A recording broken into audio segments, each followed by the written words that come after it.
There's recent evidence of a slowdown in the housing market here in the UK. Geographically, London appears to be the drag. What are the dynamics at play? Well, Jeremy Leifer, Fellow at the Royal Institution of Chartered Surveyors and the former Chief of the residential branch of the RICS. He also owns the estate agency. Tonight, going for growth to tackle a housing crisis. The government slashes targets for affordable homes in London as house building faces a perfect storm.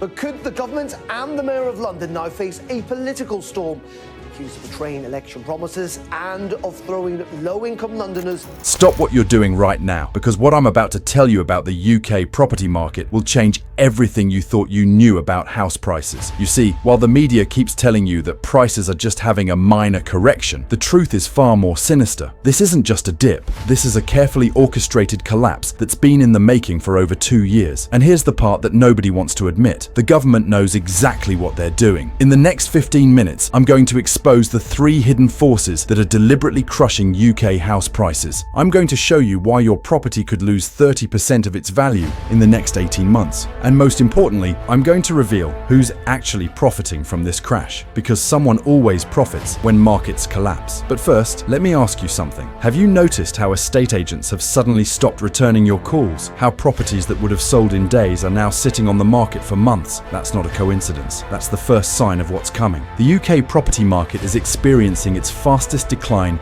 since the financial crisis of 2008. But unlike back then, this time the government isn't trying to save it. They're actively pushing it off a cliff. And before you think I'm being dramatic, let me share something with you that the mainstream media won't tell you. Last month, I spoke to a senior banker at one of the UK's largest mortgage lenders. What he told me, off the record of course, would terrify any homeowner. He said, and I quote, "We're preparing for defaults on a scale we haven't seen in 15 years. The internal projections show at least 40% of recent buyers going into negative equity by next summer." Think about that for a moment. 40%. That's nearly half of everyone who bought a house in the last 3 years, potentially owing more than their property is worth. But here's where it gets really interesting. This banker also told me that the Bank of England has been secretly briefing major lenders about this scenario since January.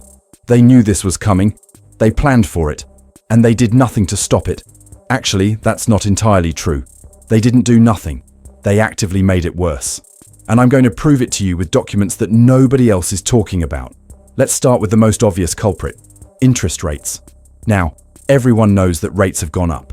What they don't know is that this isn't about fighting inflation anymore. That battle was won months ago.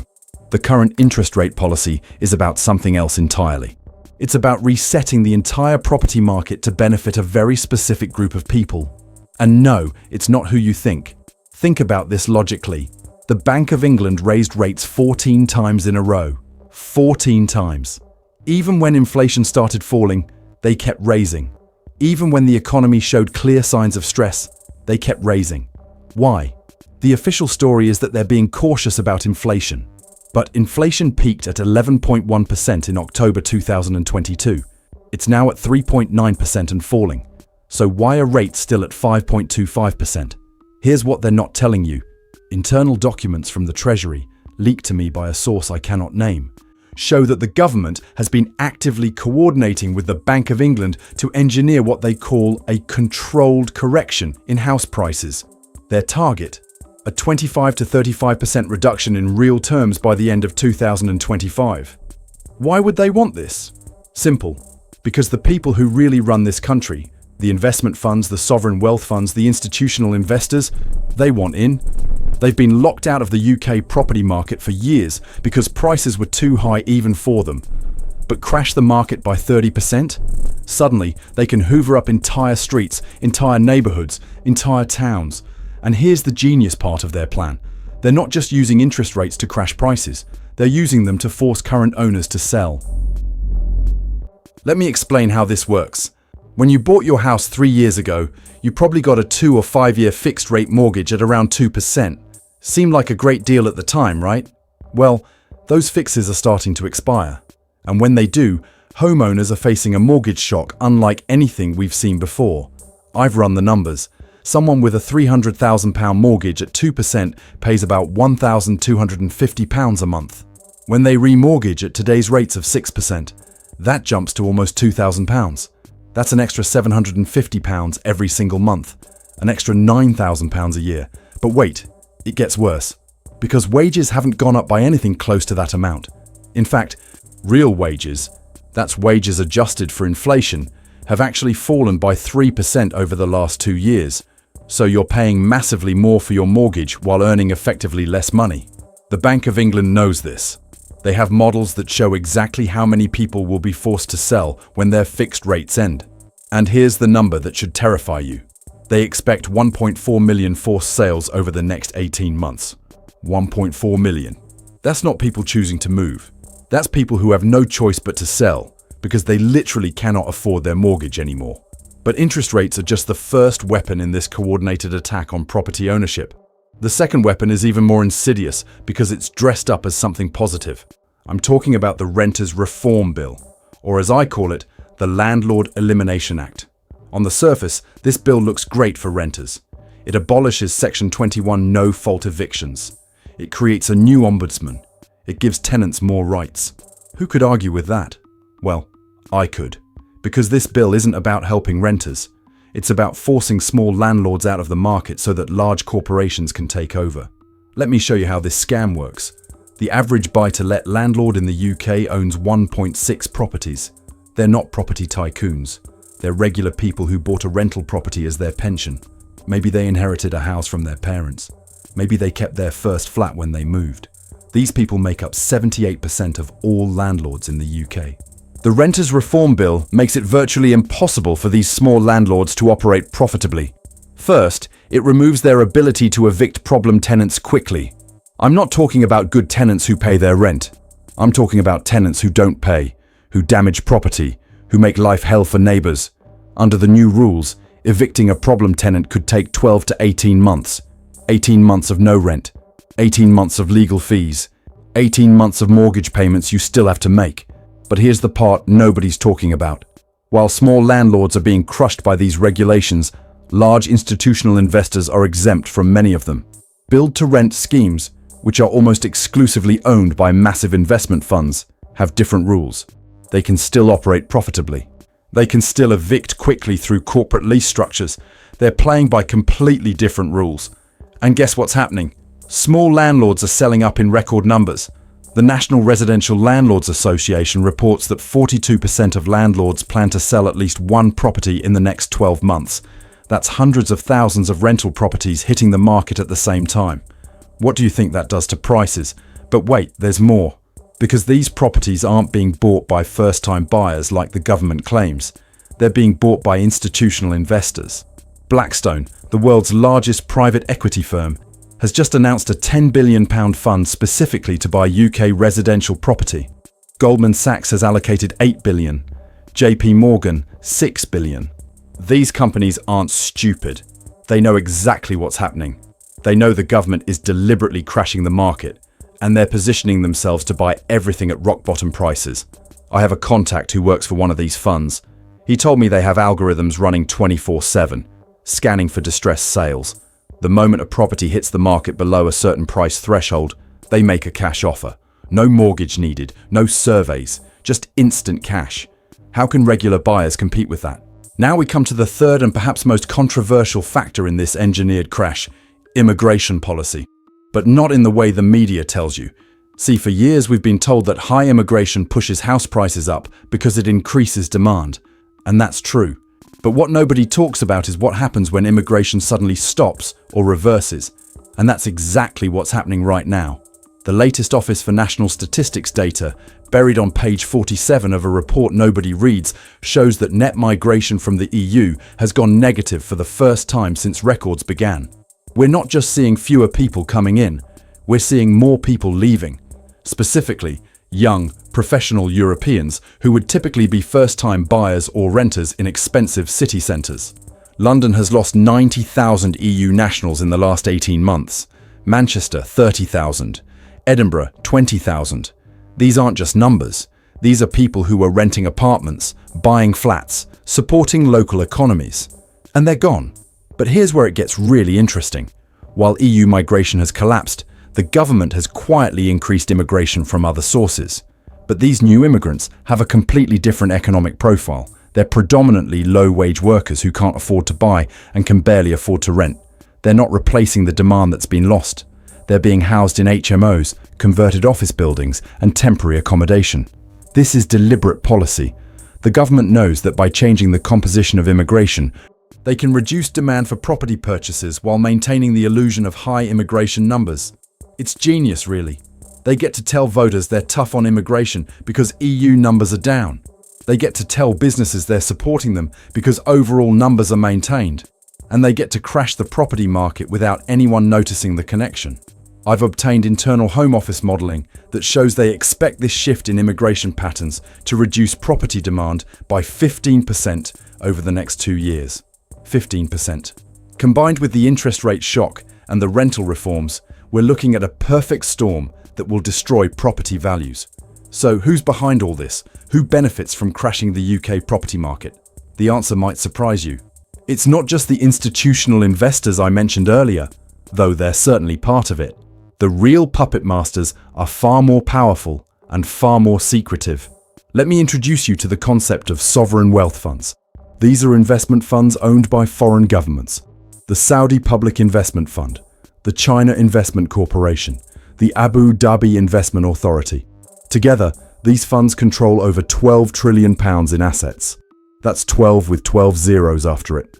These funds have been desperate to get into UK residential property for years. But they had two problems. First, prices were too high to make the returns they needed. Second, political opposition made large-scale foreign ownership toxic, but crashed the market by 30%? Suddenly the math works.